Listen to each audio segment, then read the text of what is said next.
So my name is Dr. Lisa Baxter, and I'm the UGA Forage Extension Specialist based down in Tifton. And so I'm the Georgia version of Dr. Marcelo Wallach. Glad to be down here today representing the Southeast Hay Contest and the Executive Committee. Zach, do you want to go ahead and introduce yourself? Yeah, Zach Cagle. I'm the Product Specialist for the Southeast. I cover North Carolina, South Carolina, Georgia, Florida, Alabama, and support Justin Howard and Ty over there at Hobo Tractor. Do my best to anyway, but call on dealerships and visit customers from time to time, helping with new equipment delivery, setups, trainings, all of that good stuff. And it's an honor to be here today. So Zach is going to cover the mechanical side because I can look at a piece of equipment and tell you that it's running wrong. I don't have a clue where to start fixing it. So that's what they're here to help with. So a big part of my extension programming is hay production and kind of fine-tuning hay production because in our state we really went very heavy on the grazing research for a long time and left a lot of our hay guys behind. So we're trying to catch up in that respect now. By far, the number one piece of hay equipment that I get questions on is the tedder. At every single field day event, do you know what nobody wants to see or talk about? The tedder. It tends to get left behind because we got the big baler. It's the star of the show. It looks really impressive. We always want to see the new mowers and mower conditioners. They're very impressive. And this little guy just kind of gets left behind. But by far, it's one of the most flexible tools that we have in our hay operation. We can use it to even out where we just cut. We can use it to help redistribute after maybe a rain, because it always seems to rain at least once after we've cut hay. We can use it just to kind of knock the dew off the top, just to get that last little bit of moisture out. And it's one piece of equipment that's doing a lot for us. A couple things to think about, because this can be a very useful tool in your hay program. It can also be one of our biggest sources of leaf loss and dry matter loss if we run it incorrectly. And unfortunately, if somebody usually has a lot of hatred for a tedder, depending on where you are, you may hear it called a fluffer. It's usually because it's been ran incorrectly, or they've encountered one that wasn't adjusted properly. So a few things to think about. You'll see how it's kind of adjusted forward here. You want to be able, I think we decided yesterday, to run your foot underneath it comfortably. When we were talking about cutting height with the mower sessions, talking about raising that stubble height up so that the hay that's drying just kind of sits right there on top and supports it. That also has implications for how we're able to set that tedder. So then we can set it up a little bit higher so that it just sweeps the top of that canopy, and we're not introducing a lot of that ash content. So it's really important in terms of forage quality, and then also especially if you're working with dairy cattle and a dairy ration, a lot of heavy ash content can really screw up the digestibility in those animals. We'll run these in just a second, and you'll see it more with the rake when we get there. Dr. John Bernard, who was a dairy scientist at Tifton for many years, said that these are not tillage pieces of equipment, so don't run them that way. And that's one of the best pieces of advice I can give you. If you're running these and you see them scratching into the ground, something's wrong, with the exception of the wheel rake, and we'll get there. But any PTO-powered piece of equipment, if it's scratching in the ground, something's wrong, and we got to get off that tractor and fix it. It's not uncommon for me to get out of the tractor 4 or 5 times over the course of tedding a 30-acre field, just because the field lays differently. We are not blessed with good hay fields in the Southeast that are square and flat and doesn't have bull holes the bull holes and the rocks in there. So I'm always making steady adjustments, and sometimes that adjustment is what am I trying to do that day. If it's a pretty heavy crop, we need to adjust it down just a hair lower than we normally would to help spin it and throw it out a little more. If we're running it a little drier, we want to put as less pressure on it as possible to go down into that canopy. Big thing is the moisture range in which we run a tedder. We want to be above 50% moisture if at all possible. And if we have dipped below 50%, let's say we got a rain on day 3 of our drying, because it happens, we want to make sure there is a very heavy dew on there. Or else whenever we run this, and you'll see it when we run it out here, it's really a lot of impact of these tines hitting that the cut hay and then throwing it back. We don't see it as much with Bermuda grass, but especially if you're somebody cutting alfalfa or perennial peanut, when you run that tedder through there and it's too dry, that stem comes back, the stem comes, all those leaves fall straight down, and there's all of our quality there. So I'm going to turn it over to Zach now to kind of talk about what adjustments that we would make on this, and how we would set this up in the field. Yeah, thank you, Lisa. Like she mentioned, you know, you want to see these tines just barely kind of scraping the top of your stubble here. And Marcelo talked about it a little bit earlier. You know, there's different cut heights depending on crop, depending on you know, how long the crop has been growing and things of that nature. So you'll have to adjust based on that. With a taller stubble, obviously you can raise that tine up off the ground and not worry about getting into the dirt and adding ash content or whatever it may be, wearing your equipment out. So that's another advantage of raising your cut height just a little bit, is taking care of your tedder equipment. Pretty simple to adjust your height. Obviously make sure the PTO's off and come back here and you can roll this dial, and that's pretty standard on all tedders across all brands, is a dial right here. You know, some of the bigger 6, 8, 10 basket tedders are a little bit different as far as how they adjust, but that's how we adjust our tine height in comparison to engaging the crop. Another thing that we can do is adjust back here on the wheels. There's an adjustment so that we can adjust how the crop comes out of the back of the tedder. So if we adjust these so that the tedder sits higher and then we roll it forward further, obviously we get that crop thrown further up in the air and distributed a little bit better. And then if you lower it, you don't get quite as much of that rooster tail action that I'm referring to. I think there's a happy medium there to make sure that you're getting a good even spread, right? If you see the crop coming out of the middle of these two tedders here and it's causing a windrow almost, you need to make an adjustment to how that crop's coming out of the back of the tedder. But that's pretty much it. As far as your ground speed and your PTO speed, you know, in a Bermuda type hay, I would go ahead and run it at 540. In a leafier hay, you might slow that down a little bit to protect that leaf on that hay.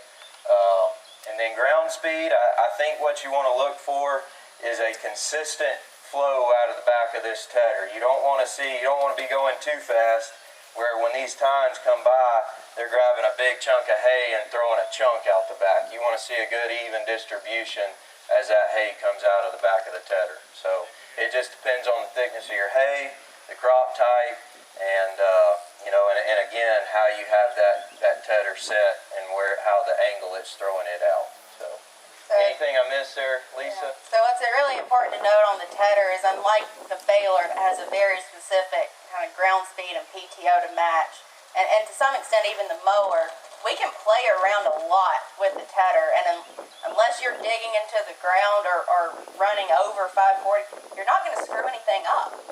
So, you know, if you've got some time out there or just a junk field to play around in, it's worth kind of playing with that angle, run it and see what it does. Change your ground speed, see what it does. Get a good feel for your crop. There's a field that I've cut in Tifton, I think 8 times over the past 2 years, and I have tedded it differently every time, trying to find what I like.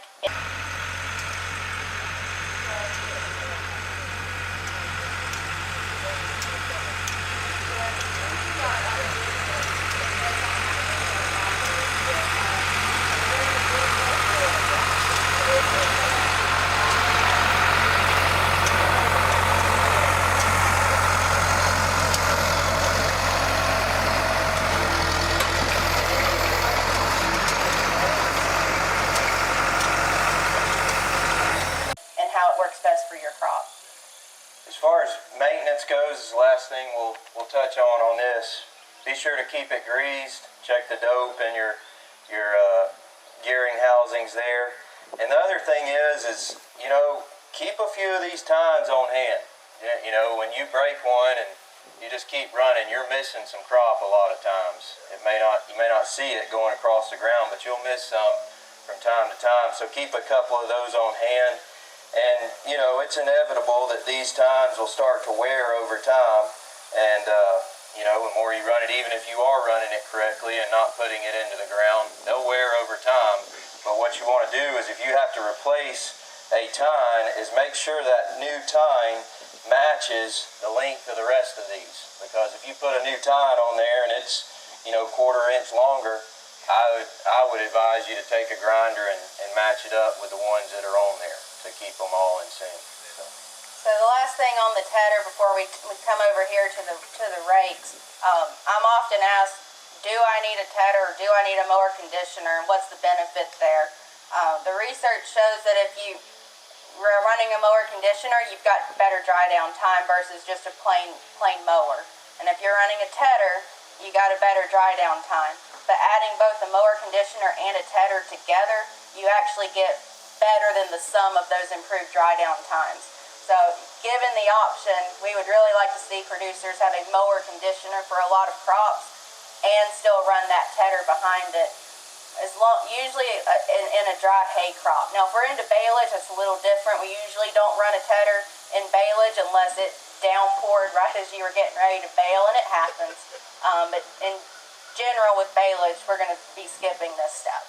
We'll start out with a V-rake, or some, you know, I'd say the most popular is a Cagle speed rake, right? You see those, they fold down, take off through their center delivery. I'd say some of the advantages to start out with that rake are they're quick, right? They're probably the most least expensive if you're talking about buying a new rake of all the types out there.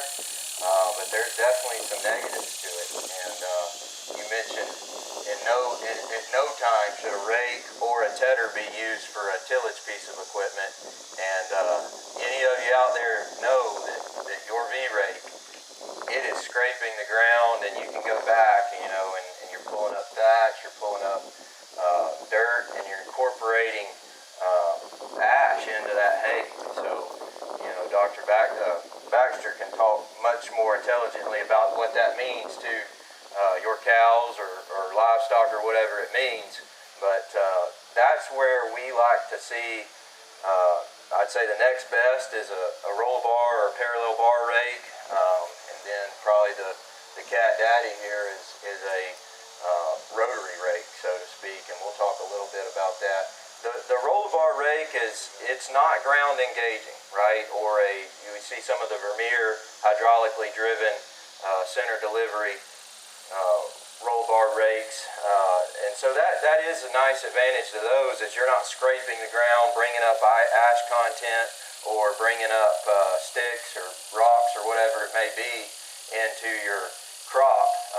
The disadvantage we see there with those is as that crop comes into the middle, you're creating a roping action, right? And when you go out there to that windrow, and this is the same for a V-rake, and you take that windrow and drag it, you'll pull hay, especially in a long stem crop, you'll pull hay with you, okay? Now, on a big round baler there that we'll go over later, probably don't matter, it's going to eat it up, right? If you can sit in the seat of that baler, it's going to eat it. Now, for a lot of the producers around here that are producing small square bales for feed stores and selling them or whatever, you put a small square bale out there in a big heavy windrow that's been raked by one of those roller bar rakes or a V-rake that's roped together, the chances of you pulling a big slug up in that small square baler and popping a shear bolt are a whole lot better than what we'll talk about with the rotary rake. Another, disadvantage that we talk about with the roller bar and the V-rake is dry down time, right? When you see this rake here in dry hay with some good stubble, it will lift it up off and really stack it up on top of that stubble, where maybe you could go out there as soon as the dew burns off, go ahead and rake it up, and you'll get a little bit more dry down time. But I'll let Lisa go over that. So the big advantage that we see to a rotary rake is it's not ground driven like an old school wheel rake or B rake is. It does mean you need a little bigger tractor. You got to have one with the working PTO. We'll circle back to that. But there's a lot of advantages at being able to run it at a slightly higher moisture. And so normally we're raking at 25% or so, pretty close to when we're going to be out there baling. With a rotary rake, we can actually go out about 10% higher. So, as that dew comes off and it's still about 35% moisture, we can go ahead and rake it up because of the type of windrow that it makes. It's usually a touch narrower depending on how your wheel rake is set, but it stands up a lot taller and there's a lot more airflow within that stack than the old school V-rakes that are just twisting and tining it through. And so you can, even though we can't run these quite as fast, because speed rakes are called speed rakes for a reason, you can go as fast as you're comfortable running those. Where it pays off is that you're able to start a few hours earlier raking.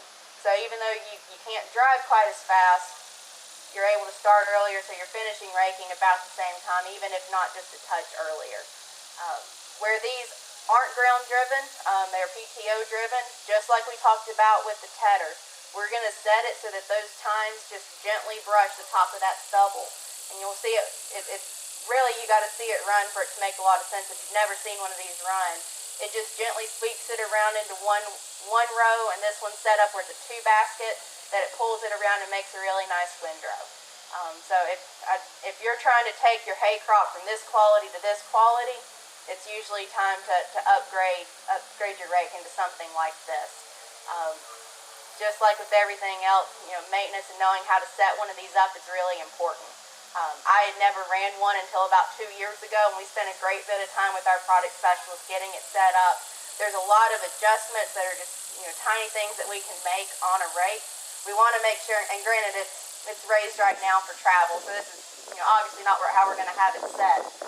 But we want these baskets to be level whenever we're running. We don't want this digging down into the ground, introducing all of that ash content. The more ash that we have in there, that's kind of like lignin on the steel wall. It adds weight and it may add some quantity in there, but it's not adding anything that your animals can effectively use and can actually cause some digestive issues. So the least ground contact we can have, the better. So Zach, could you also comment on, since we've done it with the other equipment, horsepower requirements, tractor size to run tedder versus the different rakes? I will. One thing before we move on to that, anybody doing haylage, balage, silage here? You are, okay. One advantage that we didn't touch on with these rotary rakes in that heavy crop, you'll see when we go out here and rake some of this, it's just been cut down.